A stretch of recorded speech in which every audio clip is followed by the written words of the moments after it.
Par ces quelques exemples que je vais te donner, tu sauras que c'est peut-être la preuve que tu as emprunté des chemins que Dieu n'a pas tracés. Ce n'est pas juste une impression de penser que Dieu n'écoute pas tes prières ou qu'il écoute les prières des autres, mais que toi, tes prières sont simplement ignorées. C'est peut-être une réalité. Le premier exemple, c'est que tu as des rapports sexuels en rêve. Plusieurs personnes ont des rapports sexuels en rêve et mettent ça sur le compte de maris de nuit ou de femmes de nuit. Sachez que ça n'existe pas. Tu as des rapports sexuels en rêve tout simplement parce que tu as commis des péchés de sexe n'étant pas marié et Dieu a mis un signe sur toi. C'est pour cela que tu vois cela en rêve.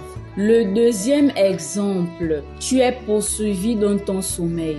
Toute la nuit, tu ne fais que courir. Tu veux échapper à une personne que tu ne connais pas.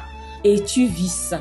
Mon frère, ma sœur, sache que c'est un signe que Dieu te montre que tu es sur le chemin qui mène à la perdition. Troisième exemple, tu vois des personnes décédées en rêve. La Bible dit qu'il y a séparation entre les morts et les vivants.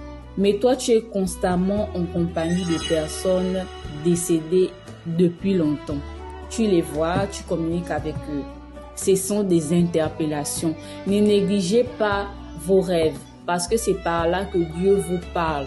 Un rêve peut signifier un panneau de signalisation qui te montre que le chemin que tu veux prendre là n'est pas bien ou le chemin que tu as pris n'est pas bien. Il faut simplement comprendre ces révélations pour pouvoir comprendre la volonté de Dieu. Le quatrième rêve, ne manque pas le cinquième parce que le cinquième, c'est vraiment celui qui te montre que tu es vraiment sur un mauvais chemin.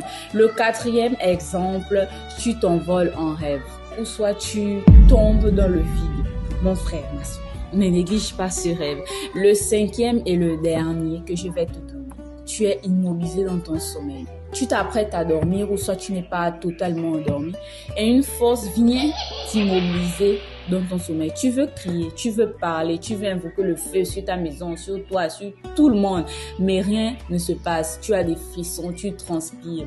Cette force t'immobilise simplement parce que tu as fait des péchés, tu ne t'étais jamais repenti.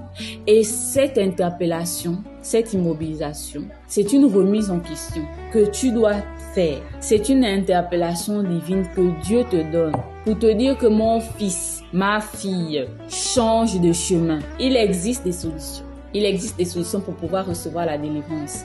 Parce qu'il n'y a pas seulement que des maladies physiques qui se voient à l'œil nu, mais il y a aussi des maladies spirituelles. Et ces exemples que je t'ai donnés, ce sont des maladies spirituelles. Et c'est possible d'en être délivré simplement en assistant aux divers services de guérison que nous, les disciples du prophète Kakou Philippe, nous organisons. Pour ceux qui le savent, le prophète Kakou Philippe, le messager de Matthieu 25:6, a mandaté plusieurs de ses disciples pour accomplir des services de guérison partout dans le monde. Et cela se passe physiquement comme aussi en ligne. Donc, tu as la possibilité depuis ton téléphone de regarder les différents services de guérison. Partage cette vidéo à toute personne que tu aimes. Il y a plusieurs personnes qui vivent ces choses en rêve et ils ne savent pas comment faire pour en être délivrés. Beaucoup de personnes n'arrivent plus à trouver le sommeil. Quand la nuit tombe, des personnes sont tourmentées parce qu'elles ne veulent pas être immobilisées.